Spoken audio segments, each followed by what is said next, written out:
Welcome to Slacker Sports Show.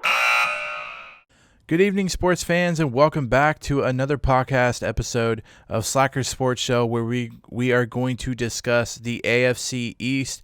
We have discussed all of the AFCs and all of the NFCs already. This is the very last division to talk about. Let's welcome in the co-host of the podcast to talk about it, Mark. How are you, Mark? Doing well, like you said. NFL is getting up and going here. First game's on Thursday, so you guys will know the result of that probably by the time this gets up. But AFC East is really weird this year. I mean, the Patriots have been good for so long, and just kind of going to be a different situation this year. So we'll kind of preview each of these teams and see where the division's at in 2020. Yeah, so the Patriots finished 12-4 last year, finishing first in the division. Buffalo Bills 10-6 at second. Third place was New York Jets 7-9, and fourth place was the Miami Dolphins. So let's get started with the number one team, and this team is basically completely different than last year as far as the offense goes. I wouldn't say completely different. There's one big player gone from this team that kind of makes this team a complete question mark, and that's got to be Tom Brady leaving to go to Tampa Bay. And, I was actually kind of surprised about this, going all the way back to when, free agency and all that crap was going on. Were you surprised that Brady didn't get a contract extension with the Patriots, or did you feel like it was kind of coming? I thought he would retire there. I didn't know how much longer he would be there, but I figured he would retire as a Patriot. So, yeah, I was caught off guard. I know there's kind of been some disappointment on his end and what the team does the past couple years, so maybe I shouldn't have been surprised that he left and went somewhere else, especially with a place where he has as many weapons as he does in Tampa. But I guess I just always thought he's played there for 20 years, whatever it's been. Close to 20 years. I figured he would retire there, and it's kind of a earth-shattering move for the NFL. So big change there. Yeah, and I didn't know this, but I read read somewhere, I don't remember, somewhere on a website in the distant future, that he didn't really agree with the way Belichick was doing stuff anymore, and that kind of threw me off guard because I kind of thought they were kind of, I don't know, thick as thieves, as people say, where they kind of like, really, really close and kind of had it all hashed out. And then basically, yeah, the fact that he even chose free agency and signed with another team kind of said that, he was sick of it. And then I read this whatever on the internet, and they said that basically he wasn't a fan of what Belichick has done the last few years, and he kind of knew last year that this might be his last year in New England, which I just had no idea was happening. But New England has decided to move on from him, and they've decided to bring in Cam Newton. And Cam Newton has been with the Panthers for I don't know how many years, pretty much his whole career. I think his whole career. And he's kind of been their star, and now the last couple of years he's kind of been on the outs for the Panthers. So now he's going to go with Belichick in New England. What do you think Cam is going to bring to this team, and do you think there's more questions along the horizon for quarterbacks? I guess, what do you think of this Patriots team right now? I mean, I think he's the big question. If he can be MVP level Cam, then they could win the division easy. If he's what he has kind of been the past couple years, where he's getting injured, maybe not making the best decisions on the field, they could be 8-8 out of the playoffs. NFL typically doesn't swing just because of one player, but I think in this instance it could. If Cam's great, then I think this team could be playoffs or a division winner, and if he's not, then that might change how they approach this year. If he's doing bad and they have to put Jarrett Stidham back in at quarterback, then they may start to tank and try to get in the Trevor Lawrence sweepstakes. And it's, I guess, what kind of lowers the margin level of how good they can be is that they have had a couple people opt out due to coronavirus on that defense that was so good for most of last year. Hightower at linebacker, Patrick Chung, a defensive back, Both opted out of this year. And the defense, just kind of having them in fantasy and watching them their last couple weeks, they did start to kind of tail off and eventually got beat in the playoffs. But they do have Stephon Gilmore, who a lot of people think is one of the best defensive backs in the league. He's playing this year, so I think they'll still have a solid defense.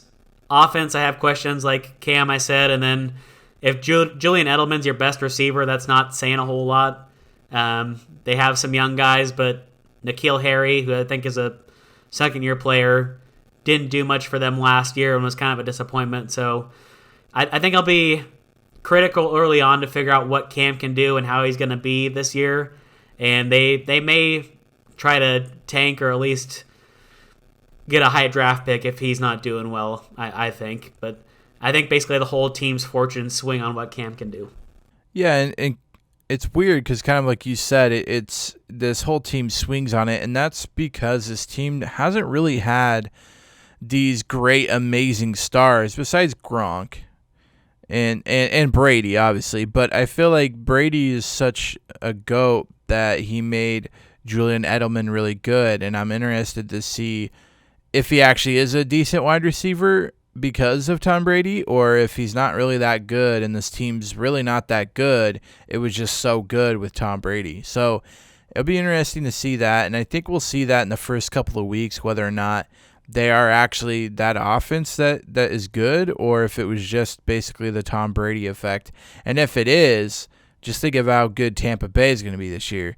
And I saw a stat earlier today when I was on a site that there's been more bets for for Tampa Bay to win the Super Bowl than the Chiefs and the Ravens combined. And I mean, it kind of makes sense. I mean, I don't know if you know anything about betting, but you get more money if you bet on lower odds of people, and Tampa Bay is not a low odd, but they're not one of the top odds to bet for. So yeah, apparently a lot of people think that Tampa Bay actually has a shot at the Super Bowl this year.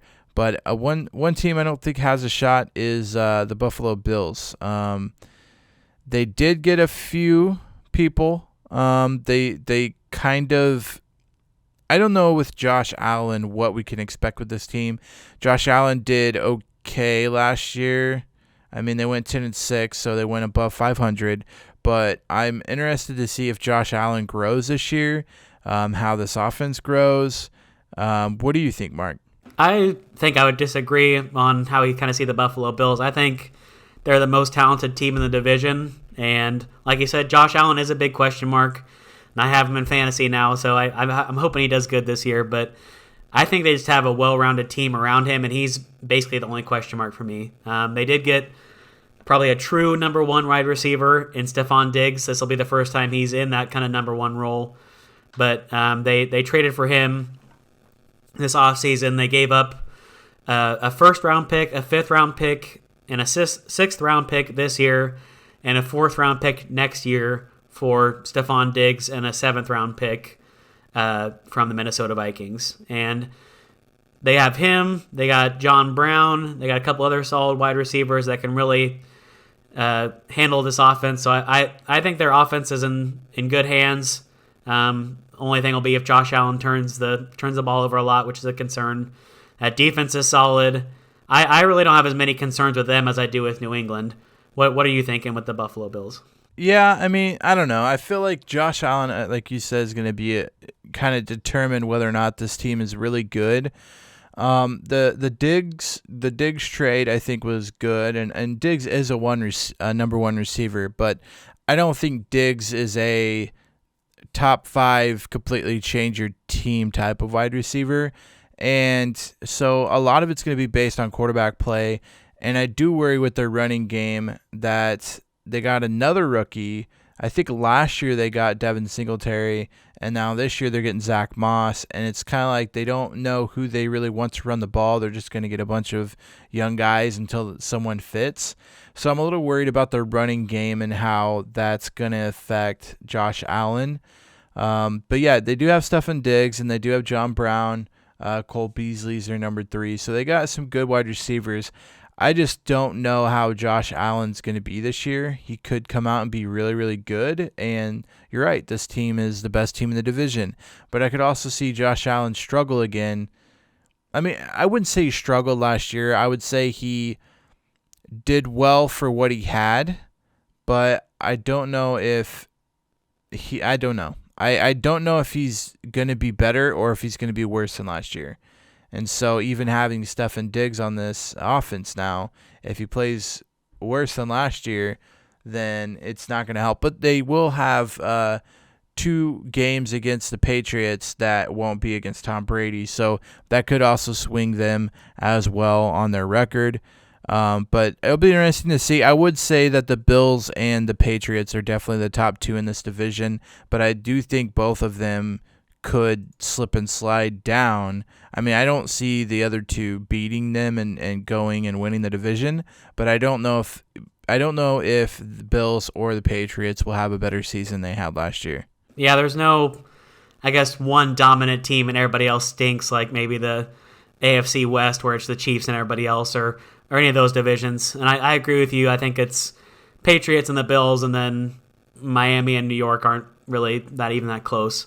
So I think it's a 2-team race, and questions at quarterback for both. So kind of just depends on which quarterback ends up playing a little bit better this year. Yeah, and so the next team that we're going to talk about in kind of the bottom half is the New York Jets. And they got Le'Veon Bell last year, and everyone thought, oh, he's going to be great. Not really. He didn't really play that great, and it kind of just shows that he was in a good offense in Pittsburgh, and Pittsburgh even showed that they could do it without Bell. They had Connor, what's his last, James Conner. Gosh, wrong way. They had James Conner in Pittsburgh, and he did well in that offense until he got injured. So I don't know. I don't know if the whole hype of Le'Veon Bell setting out that year and kind of doing what he did, I don't think it helped him. I mean, it got him paid, but I don't think it's going to help his legacy. He would have had a better legacy and better shot at being one of the best running backs if he would have stayed in Pittsburgh, or at least went to a good offense. But no, he went to the Jets, who have done nothing really but struggle. Sam Darnold was kind of supposed to be their guy, and we're waiting to see if he can be that. I don't think they're moving on from him yet, but I don't think they're necessarily excited for what he's done so far. What do you think, Mark? Yeah, I mean, it's just kind of a really boring team. That doesn't sound great, I guess, but they just haven't done anything for me to get excited about. I mean, they traded Jamal Adams, probably their best young guy, young defensive back who is kind of a game changer on their defense. They traded him to Seattle. Like you said, Darnold's been average at best. When he's healthy, he does okay, but he's struggled with injuries and I think mono either last year or the year before, and just hasn't been on the field consistently to know what he is. And even when he has been, there's been some turnover issues. They do have Joe Flacco. They signed him as a backup, which could be kind of a break in case of emergency if Sam Darnold gets hurt or just isn't living up to the hype and they want to move on from him. They might have Joe Flacco fill in for the end of the season. Then, like you said, Le'Veon Bell's been average. I think a lot of us thought that when he came over to the Jets that he would be maybe a tone setter for them, would really get their running game off the ground. It could help out Sam Darnold, and he really just hasn't done much. And some reports I've heard from different podcasts I'm listening to this offseason are just that he and the coach just don't seem like a good fit. I don't know if there's been any direct conflict between the two of them, but Le'Veon Bell was signed before Adam Gase came on as a head coach. So it's not really one of his guys that he picked. And Adam Gase, their head coach, who a lot of people might think might be the first coach fired, has kind of just said in out of context ways that he may not want to rely on Le'Veon Bell or may not want to play him a lot. He said things like, let's try to find some other guys who can lighten Le'Veon Bell's workload, and just a couple different other quotes that I've heard that seems like he's not on the Le'Veon Bell train. So it just stinks if you were a Jets fan because it really doesn't seem like there's anything exciting that you can get behind unless Sam Darnold really does something outstanding at the beginning of this season. Well, I think one thing they could get behind and be excited about is that they traded their best player for Bradley McDougald, who's not an awful safety, and then they got a first-round pick in 2021, a third-round pick in 2021, and then another first-round pick in 2022. So it sounds like they're rebuilding, but it's funny because I thought they were rebuilding with Darnold and rebuilding with that, and then they went out and got Le'Veon Bell, and now this team's supposed to be good, and now it's like, yeah, that didn't really work, so let's just try to rebuild again. Let's give away our best player and try to rebuild again, because even if you're trying to make a push, you don't give up your best player, even if it is for first-round picks, because those first-round picks really aren't going to get you as much as you want, really. When you're a team that's trying to go for playoffs, trying to go for a championship, you're not trading away your best player. So by them trading away their best player and getting a bunch of first-round picks, it basically says that they're ready to rebuild again, which also makes you feel like they're done with their head coach, and they're going to try to find someone else. I do like that they went out and signed Joe Flacco as a backup, because I feel like he could give Darnold what he needs to learn. I don't remember if you remember me talking about I don't know if it's last podcast or podcast before, about how Alex Smith came in and really, really taught Patrick Mahomes what it was like to be an NFL quarterback, even though Alex Smith knew that Patrick Mahomes was going to kind of take over. And there's a couple of quarterbacks that could be really good if they would learn from somebody good. And not really that, Flacco's an amazing quarterback, but Flacco's been to the playoffs. He's won a Super Bowl and maybe even more. And so he knows what it's like to be an NFL quarterback, and he knows what needs to be done and work ethic and stuff. And I feel like the Jets actually made a really good choice in getting him, and maybe paying him more than he deserves, but paying him to come in and try to teach Darnold what he needs to learn. Because I feel like Darnold could be really good. He just doesn't know how to be good. He doesn't know how to take that next step. And so I'm kind of excited to see if Joe Flacco can kind of teach him the ropes. I don't think it's going to help this year, but I think a full year of Darnold kind of learning from Flacco could really have him set up for a good year next year. But yeah, 7-9, I don't see them really doing any better than 7-9 this year again. And the final team in the division, as far as record last year, was the Miami Dolphins. They went 5-11. And for me, I think this is a team that's kind of on the other side of the rebuilding hill, and a team that is making some moves and has things you can get excited about. For me, the Jets don't have many players you can look forward to. Miami does. They did get Tua Tagovailoa, who could be their QB of the future. He's not going to play right away. Ryan Fitzpatrick was named the starter either earlier this week or last week. But that could be another situation where you got a young guy who can learn from somebody who's been around the league a long time. I mean, Fitzpatrick's never been outstanding, but he's been on a lot of different teams, had a good amount of success, and could kind of teach Tua how to be a pro and give Tua kind of time to maybe get healthy. If you remember that at the end of the college football season last year, Tua had a pretty serious hip injury. So if he's got any lingering effects from that, sitting and learning from Ryan Fitzpatrick may be a good option. And then they also picked up a couple big names on defense. Shaq Lawson, who has been kind of disappointing in Buffalo, but definitely has a lot of talent. Could be a big guy on the defensive line. Byron Jones coming over from the Cowboys, another big name. And then Kyle Van Noy coming over from the Patriots at linebacker. He had 6.5 sacks last year and 3 forced fumbles.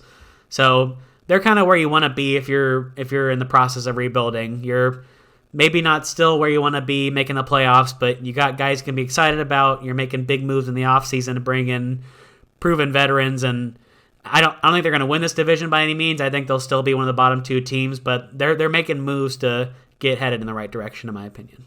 Yeah, and they're taking kind of a different approach to rebuilding. Usually what we see in rebuilds is that you kind of go out, you get your young kind of positions that you need young players at, and then you kind of trade and free agent players around them. What we're kind of seeing here is that they're going out and they're getting players like Shaq Lawson and Calvin Noy, and the running back, they're getting Jordan Howard and Matt Breida, and then they're going to get their quarterback in Tua. So I don't know if they have more tricks up their sleeve, it's just kind of weird how they've done it as a rebuild team. Last year they finished 5-11, so definitely on the lower end, and I thought maybe they, I wouldn't say tank this year, but they have their quarterback that they want for the future, which is fine. They got Devontae Parker coming back from wide receiver, but after the wide receiver position of Devontae Parker, who seems to be injured all the time, they don't really have anybody to really throw to. So I'm kind of interested to see if maybe they go out and trade for another wide receiver, if they try to pick up a wide receiver in free agency, if they try to use their first-round pick this year on a wide receiver.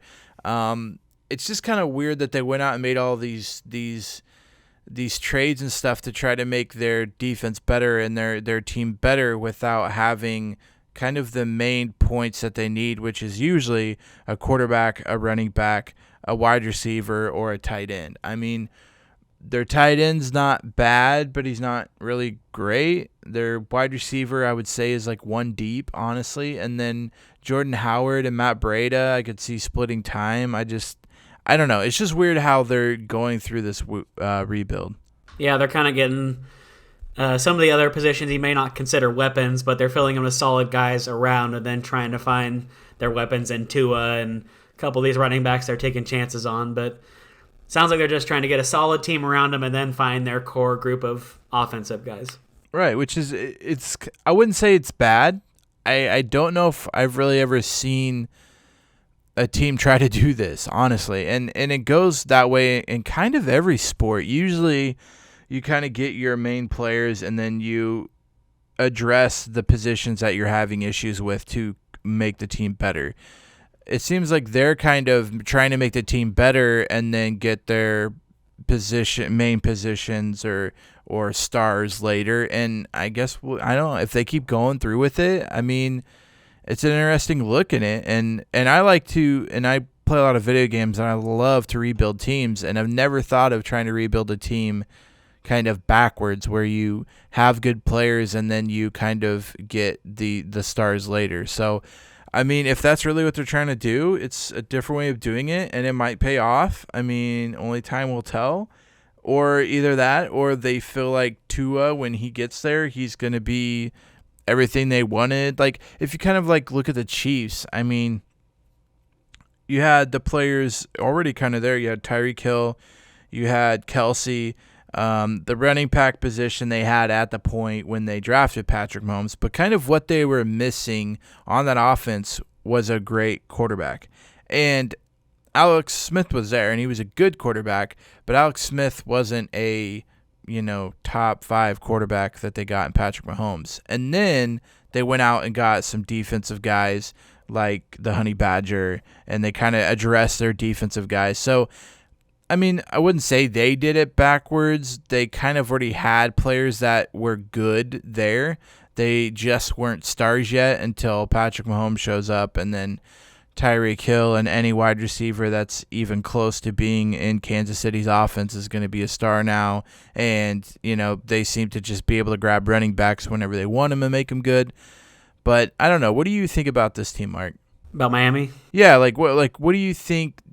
Do you see them kind of rebuilding backwards, or do you see them just like, I don't know. It's just weird to me that they've kind of rebuilt this way.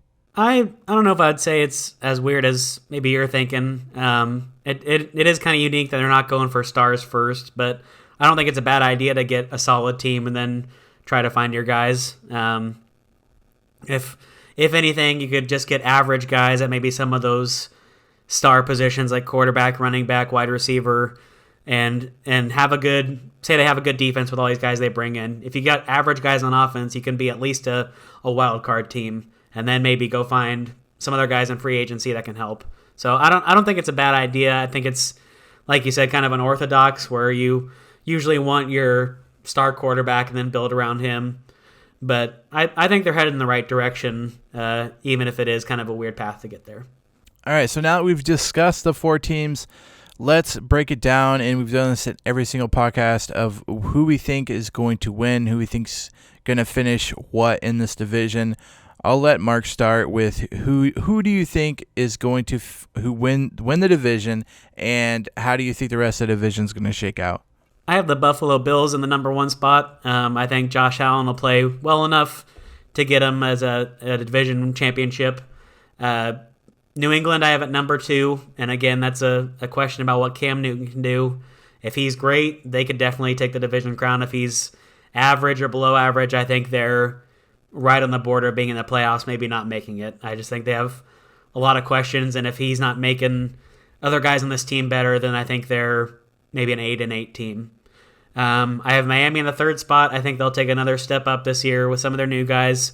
I don't think they'll make the playoffs, but I think they may have kind of that 7-9, 8-8 record. And then I have the Jets in the 4th spot. And again, I don't see anything to get excited about for them this year unless some guy really pops that we're not expecting. But so I have Buffalo 1, New England 2, Miami 3, and the Jets 4. What do you have? I have the flip-flop opposites. I got New England finishing first, and I don't expect them to win very easily. I could almost even see New England and Buffalo tying, but New England getting like a tiebreaker or something. I think 10-6 is going to be the best that comes out of this division. And so I got New England Patriots first, the Buffalo Bills, and then I got the Jets finishing 3rd and the Dolphins 4th. So pretty much what they finished this last year is what I have them coming in at next year. I do think it will be more even throughout. So I think like the Patriots will go like 10-6. Buffalo might go 9-7 or 10-6. The Jets go maybe like 6-10, and the Dolphins go 6-10 or something like that. I think they'll be more even and bunched together than a team just being awful. But most of the divisions, there's usually like that one team that's going to be better than everyone, and then there's always that one team that's just not very good. But this, I feel like, could, not that the Dolphins or the Jets could win the division, but I don't think the division is separated out as much on like kind of the who's the best team and who's the worst team. And I think that'll wrap it up for our AFC East division preview. Like Trevor said, our last division preview as the season's starting up today, as we're recording Thursday, with Kansas City and Houston playing. Thank you, everybody, for listening. We appreciate you guys, and would love for you to subscribe if you haven't yet. And if you already subscribed, if you can share our tweets or Facebook posts about a podcast when we get new ones out, we'd appreciate that. We also have a YouTube channel. You can find that by searching Slackers Sports Show. I think I may have mentioned this earlier, but we're going to be putting our fantasy draft that we did this last week up on there. And you can also follow us on Twitter if you want to get updates on the podcasts, different sports stories you find interesting. You can find that at Slackers Sports on Twitter. Yeah, so thank you guys so much for listening to these. I think this is the last Sunday episode we're doing. We'll go back to kind of one podcast a week until something else comes up where we feel like we should give you guys more information and more podcasts. So this will be the last Sunday evening since we are done with all of the football teams. We might bring it back if something else happens or if we need an extra podcast to kind of talk to you guys without it being too long. So this is the last one till further notice, but we still are releasing podcasts hopefully every Thursday. We record them on Wednesdays. I try to get them done and posted on Thursdays. So those will keep coming to you.